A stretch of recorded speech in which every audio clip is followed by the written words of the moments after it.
and gentlemen, it is not coincidental or incidental that an amplified Hindu hate campaign and anti-Hindu campaign has coincided with the rise of the Taliban in Afghanistan. The Republic Media Network's news analysis team and investigative team has mapped out the entire chronology and pulled out for you this Tuesday evening the reality of a very carefully coordinated global Hindu hate campaign. Something we must all be wary of, a sinister plot, action to divert from the reality of Taliban terror. Here is our investigation, and then tonight we debate. As the face of Islamic fanaticism took and continues to take its most horrific form in Afghanistan, and as unabated Islamic terror began to be unleashed on the Afghan people who have been left at the hands of the Taliban, a parallel global conspiracy was put into motion. A plot that used a mesh of international narratives and amplifiers in India. The target was Hinduism, Hindutva and the RSS. The plot was to somehow target Hindutva and RSS to distract from the Islamic fanaticism playing out in Afghanistan. Tonight, Republic Media Network's investigative team unravels the plot and pieces together the conspiracy.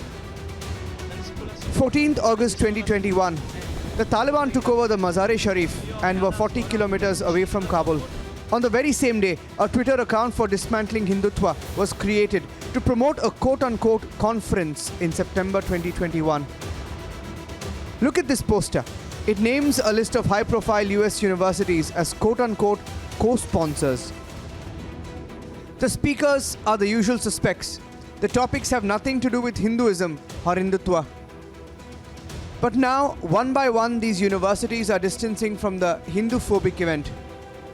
Here's what an associate dean at Stanford University wrote today. One day after the account for this Hindu-phobic conference was created, on August 15, 2021, as the Taliban stormed Kabul and innocent Afghan men, women and children desperately ran for their lives, an international lobby coordinately from 4:18 a.m. to 9:18 a.m. relentlessly ran a campaign against Hindutva, publicizing the anti-Hindutva conference and amplifying Hindu hate. One day later, on the 16th of August 2021, with the inescapable face of terror, the visuals of the weapon-wielding Taliban inside the Afghan parliament were broadcast to the world. On the very same day, the same lobby sitting in India and abroad spun hate against the RSS and began to draw comparisons between the Taliban and the RSS. With every tweet, an effective dilution of Taliban terror and a parallel distraction to make it about the RSS. And as it was getting harder and harder to justify the Taliban, the anti-Hindutva lobby tried to distract in a chorus, this time even louder against Hindutva. Look at these tweets from the day the Taliban pledged Sharia law in Afghanistan.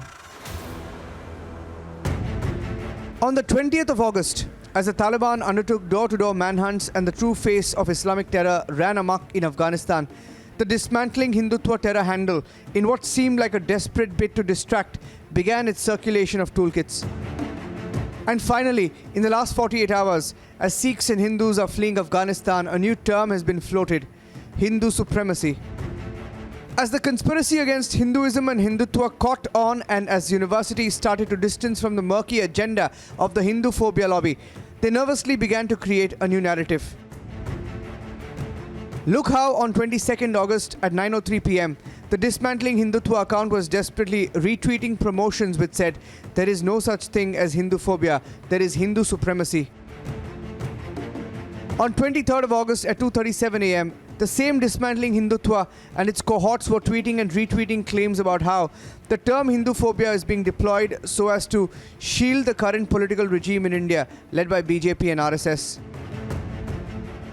The Hindu-phobic lobby is embattled now and is still valiantly trying to cobble a defense, but the mask has fallen. Called out and exposed, they're now even cagey to share the full list of co-sponsors to the Hindu-phobic event. As the global conspiracy against Hinduism and Hindutva unfolds, was it crafted and timed in an attempt to drown out the Islamic fanaticism playing out in Afghanistan? If so, who was it funded by? Does this have the Western hand who created the unrest? If so, what and on whose payrolls were the Indian amplifiers acting? Let's debate.